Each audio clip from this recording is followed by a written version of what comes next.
Hello, dear people. Even Hitler did not find this place on the map. Despite the fact that Tuva is now part of Russia, several Asian peoples, including the Chinese and the Mongols, share a common history with this place. The Republic of Tuva is considered the poorest and most crime-ridden region of Russia. According to 2020 rankings, in terms of crime, 26.6 crimes per thousand people. It surpasses the Amur region, Buryatia and Zabaykalsky Krai.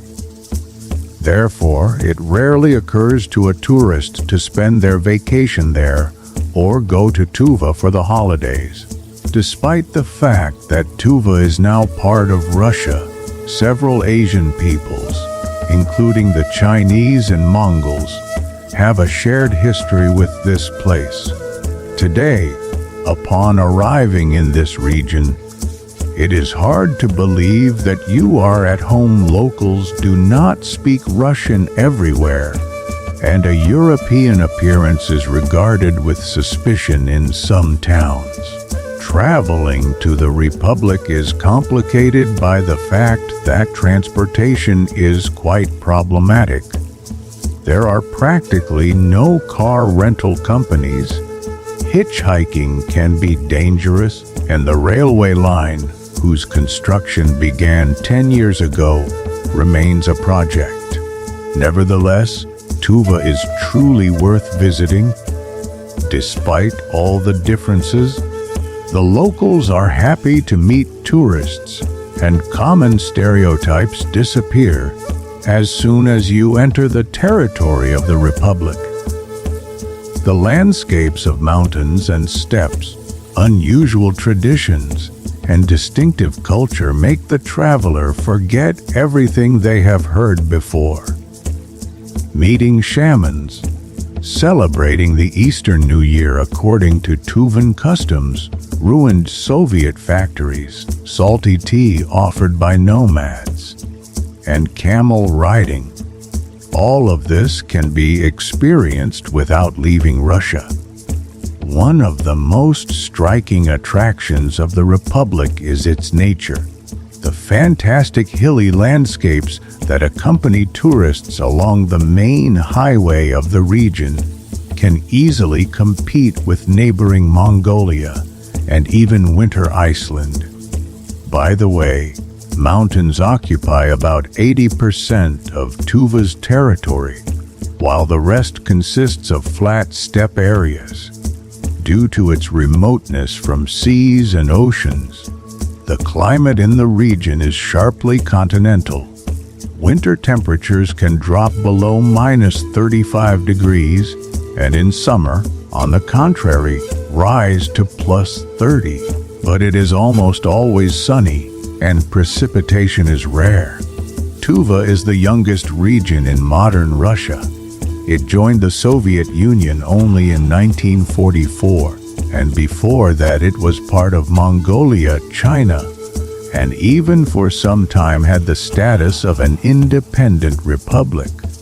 However, Tuva's sovereignty in the early 20th century was not recognized by all states. Moreover, as locals say, some residents of China still consider this territory theirs. In 1941, Tuva voluntarily supported the USSR and declared war on Germany. There is a legend that Adolf Hitler did not react in any way to this event, as he could not find the then independent Tuvan People's Republic on the map. Nevertheless, the region actively participated in the war, sending its soldiers to the front and providing the Allied state with food and livestock. It is even said that Tuvan soldiers were so fierce that the Nazis called them Black Death. They were amazed at how Tuvans charged at German tanks with sabers. Kyzyl is the capital of Tuva. Tuva is a small republic in southern Siberia, known as the homeland of throat singing. In kettles, which means read in Tuva, the capital and largest city, nearly 110,000 people live, many of whom communicate with each other in the Tuvan language, recognized in the Republic as official alongside Russian. Local media are broadcast in Tuvan. The news presenter appears in national costume, and performances are staged. Even classics such as Romeo and Juliet have been translated. Kyzyl does not resemble typical Russian cities. There are many sculptures of heroes from folk epics, Buddhist temples, and a large prayer wheel, a gift to Buddhist monks from an Indian monastery. Traditions have great importance in the life of the average Tuvan: respect for elders, Asian modesty, reverence for nature, says photographer Dayan Dansurian.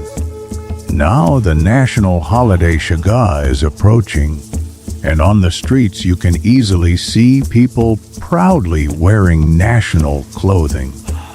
Music and folk festivals are held in the city. Competitions in traditional sports such as Tuvan archery and workshops in folk crafts.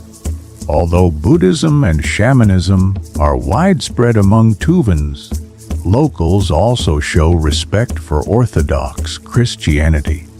From childhood, the people of Tuva remember to sincerely congratulate their Russian neighbors on Easter. Tolerant people